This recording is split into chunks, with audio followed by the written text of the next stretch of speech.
What's up everybody, David Burns with you again. I'm jumping right into this video starting right now because I want to talk to you about feeders. Feeders are something that we really need this time of the year, late summer, early fall, when our bees begin to experience a dearth, which is another word for ain't nothing out there. I got a bunch of feeders. What I did, I went on Amazon and I just started click this one, buy that one, click that one. So I'm going to start with this one. This one here is a traditional entrance feeder. This entrance feeder we've used forever. The way this one works is bees actually go in this little opening here. You slide it in, you actually slide it into the front entrance of your hive. So this would go against the bottom board, and this would go right up against the deep here, or the deep here, depends on the thickness of that gap. And then bees can travel, walk out of the entrance, walk out of the hive actually, all the way to the bottom of this jar lid, which has holes in it, as you can see here. And because of the vacuum that the jar creates, the sugar water stays from pouring out. It might bubble a little bit on these holes, and then the bees use their proboscis or their tongue to sip up the juicy water that has a little bit of sugar. So this is an entrance feeder. I am enjoying a cup of coffee. Let me get a sip here. Oh, that is so good. As you know, or may not know, but I roast my own green beans, I grind my own coffee, I use a French press, I'm a coffee snob. Don't invite me to your house and give me some off-brand name that you sent through an electric percolator or something. I'm a coffee snob. Well, back to feeders. Here's another entrance feeder. Again, just bought it off Amazon. I saw it. It looks like to me that you take this and you actually fill this up with your sugar water, and then you smash this on there, and then you flip it upside down and expect it not to run out of that little hole there, I guess, too fast, and it just runs out onto this Lego looking thing, and the bees stand there and drink it. I'm not saying these are good, bad, or shouldn't work or should work. Never tried it.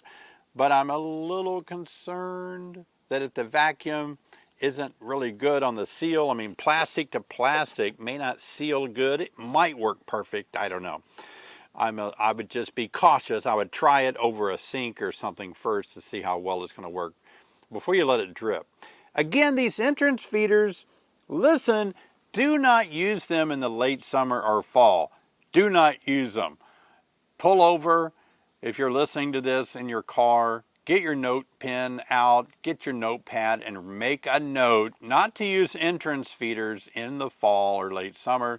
It will invite robber bees because they can smell the sugar water at the entrance and they'll rob your hive. These are only to be used when, say spring, when you're installing a package maybe.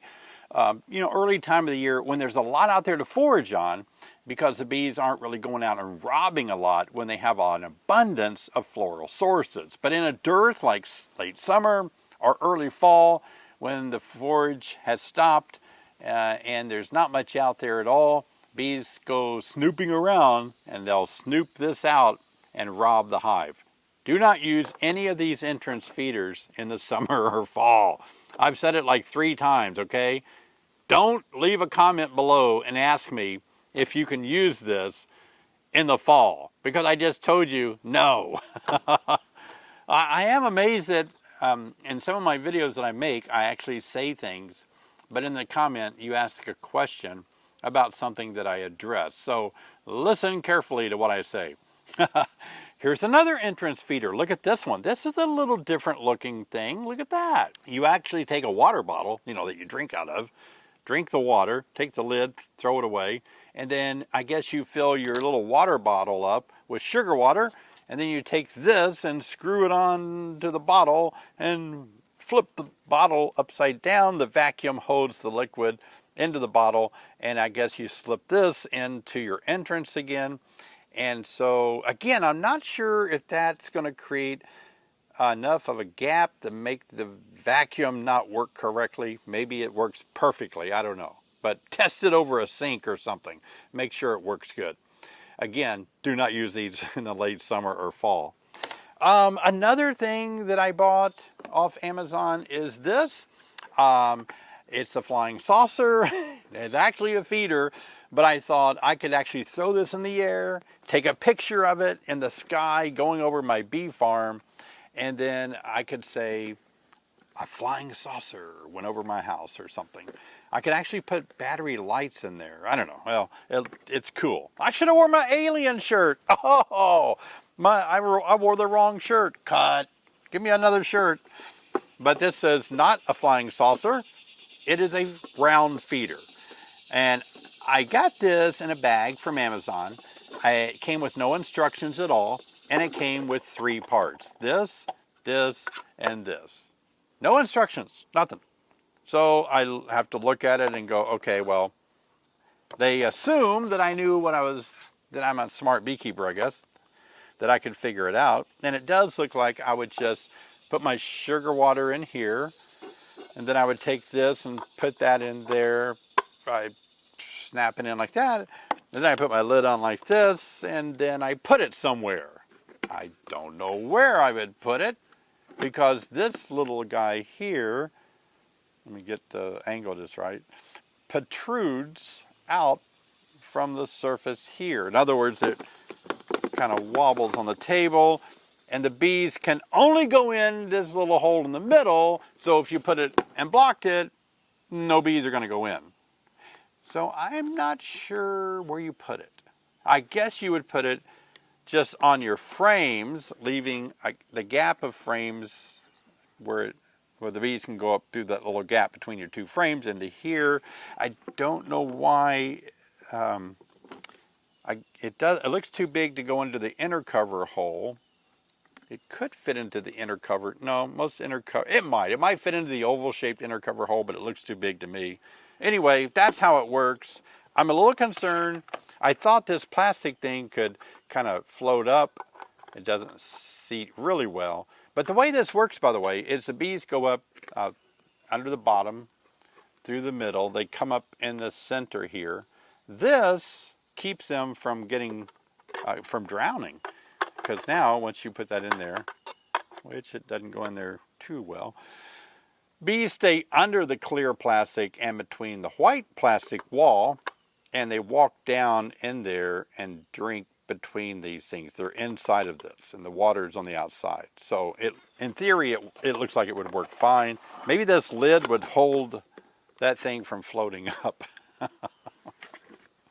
All right, well, that's good. Next one is, oh wow, this is interesting. I need a pocket knife, I think, but I want to show you this frame feeder. These frame feeders have been around for a long time. I used these way back when I was keeping bees a very long time ago. And you put these in your hive. This is a deep hive frame feeder because you can tell it's large. So it goes in one of your deep boxes in place of a frame. You've got to take a frame out. They do make these in 1 frame or 2 frame. 2 frames, it would hold more water, but you'll lose 2 frames. This is a 1 frame feeder, but it looks tight. It looks like it would take a lot of room up for 1 frame. Let me show you how these work. The bees actually go down in the gap here, and inside of here is a little plastic screen that the bees won't drown. They can only go so far down to the water level without getting into the water. I would take this apart. Oh, maybe I can do this. It looks like it would be, oh yeah, it's going to be hard to take apart. This is where I'll fast forward the, oh wait a minute, I'm getting it now. Maybe oh yeah, I'm going to make it. Why would you ever take this apart? I don't know. But, oh, it's hard to take apart. I'm getting it. Okay, I want to show you what's inside of here. So actually what's inside of here is this little, let's call it a ladder. It's a plastic screen, but you see it's on each side of the frame feeder as it goes down like this. And so the bees can only walk on this. They can't get into the main reservoir. Does that make sense? All right. Now, is this a good frame feeder? It's a good frame feeder. In the old days, we didn't have this insert in the middle at all. We just had a frame feeder, and our bees would drown in there. So we would put chicken wire in there. We would put cardboard in there to keep bees from drowning in the reservoir. The reason this is kind of one that you want to think through really well first, is because bees, they do love it. They will drink a lot of the sugar water, and you put these in the brood nest area. It's a lot of work. If you have a hive that has 2 deeps and 5 supers, in order to refill this, which you might have to do every day or two, you got to take off your 5 supers that weighs, what, 60 pounds, 30 to 60 pounds.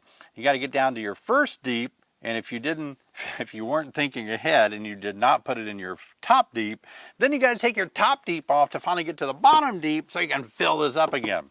Labor intense. That's the only reason I don't use them anymore. Way too labor intense to get to and to keep them filled up. And you lose a frame, but that may not be a big deal for you. But this is called a frame feeder. All right, next item I want to show you is this guy here. We've actually sold these from our store before. I don't think we have any in stock right now, but you actually unscrew this, fill it up with sugar water. This is just a big tank. There you go.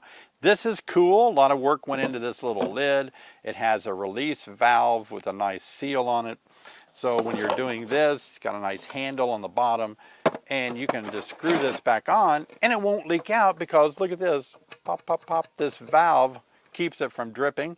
But this blue guy here, the base, has a protrusion here. Protrusion? Is that the right word? Sounds right. Yeah. But it kind of sticks up here, so that valve is going to hit and let this fill up with sugar water, runs out here, and runs around the edge. I use these out in the bee yard away from my hives, but that way the bees will come up to the base and just drink around the edges. And this is pretty, I don't know how many gallons it holds, but looks like a gallon or 2. But the weight of it holds it securely down. And these work really well. I like these actually. They get a little moldy and dirty if you leave them on the ground. Might want to put them on a board or something. But it's kind of a cool thing. For 30 bucks or whatever it costs, it's not bad at all. These are branded by different names. I think there's a lot of different styles of them on Amazon, but you can check that out. All right, what do we got next? Let's go with this one. This one is just a big gigantic lunchbox. You take this to work with you, keep your big sandwich in here, and you can feed yourself. No, it's actually not a lunchbox, but when I looked at it, it's similar to the flying saucer feeder because it's got a big tank and then it's got the little silver or the little clear guy here.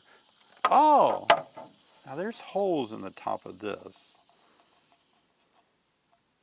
Let me think about the holes in the top. Why would there be holes in the top? Were there holes in the flying saucer lid? Let me check that out. No, there's no holes in this flying saucer lid. There's holes here. I can see little holes around the edges they drilled out. And I'm trying to figure if the bees would use that. No. Must just be for ventilation, I guess. If you know of those, if you know that those holes serve a purpose, let me know. If you fill this up all the way to the top, these holes will allow the sugar water to drip down and drown your hive, it looks like. I don't know. Anyway, you fill this up, and so same theory, the bees go up through the middle, and then they stay between the walls here, and then they eat of the sugar water. All right, I got a few more to show you. Are you enjoying this? Hey, if you're enjoying this little demonstration of different kind of feeders, give me a thumbs up and subscribe to my channel. Now, this is a bucket feeder. It did not come with any instructions. It's just a bucket. But as I looked around, I did see that they had instructions on the outside on a label that was covered up by another like inventory label from the manufacturer, which is one of those stickers that will not come off so that I can read my instructions. Where do they get those stickers? Oh. And so I read the instructions to figure out how I use this. And did I say that coffee is really good? This is called a bucket feeder, and I noticed on the lid that it was made in Canada. Hello, all you Canadian viewers. I have a lot of people that leave comments from Canada. A lot of beekeepers in Canada, And so I'm out of my league to talk about your Canadian feeder. Do not beat me up because I don't completely understand how you use this. You're just going to have to be nice and leave a comment below in a real nice, kind way and tell me where I went wrong on speculating how you use a bucket feeder.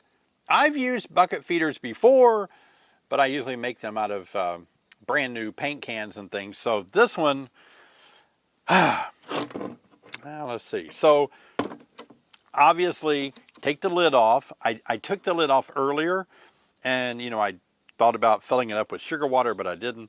But I put the lid back on. The lid is really hard to get back on. I do not have arthritis in my hands, and I have really strong hands.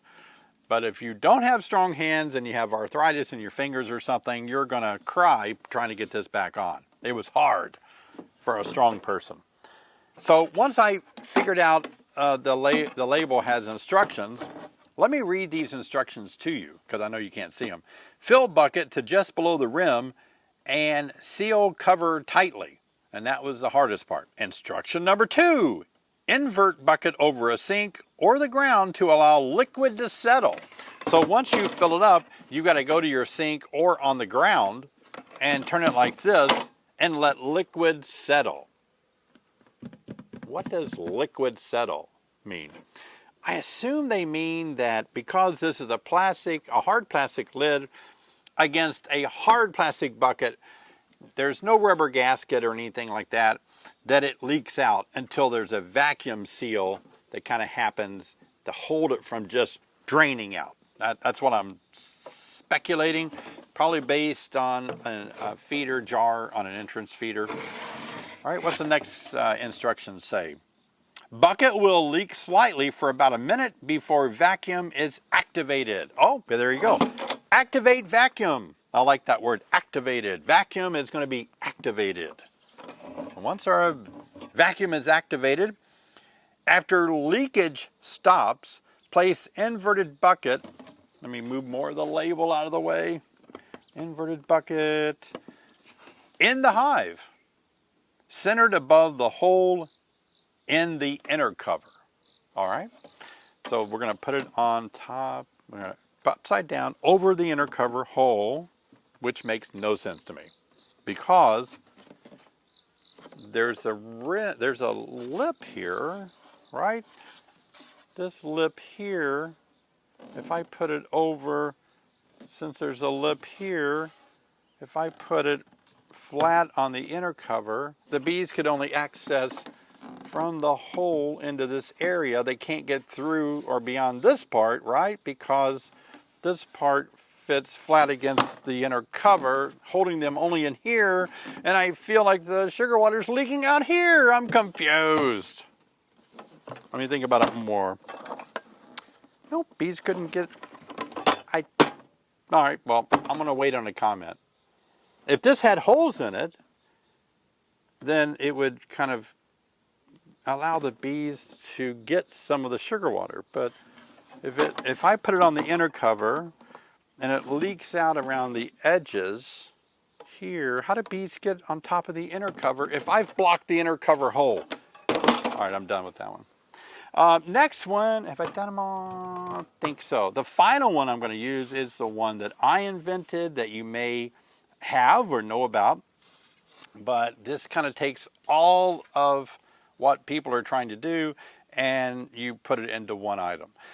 And the way this works, this is an 8 frame, by the way, because right now at the moment we are completely sold out of 10 frames. Don't call the office today. We're out of these. I think next week we'll have them more made. But anyway, the way this works is you place it on your hive, on top of your hive like this. The way that you know which way to place it is because the jars have to go down into these holes. You can't place a jar out here. So you place it on like this. I designed this little rim here so that bees have room between the top bar frames to walk around underneath this, but not enough room to be able to comb. So bee space. Got a video on that. You put this on top of your hive, and then you take your sugar jars, anything like a small mouth jar, is what we call that, a smallmouth, just under 3 inches, 2 7/8. I don't remember exactly. These little jar lids screw on a canning jar, and they have the rubber seal inside of there. And then this whole jar, everything fits right on there. And you can use 2 of them. And some people ask what this one is for. It's for those of you that are madly in love and have a wonderful relationship with pollen patties. You can smash it through here, and it is extruded. That's the proper use of the word extruded. Some people say it's a queen extruder. That's a pet peeve of mine. The word extruder means kind of to push into different pieces. So if you want to do that to your queen, you better buy a new one. It's called a queen excluder.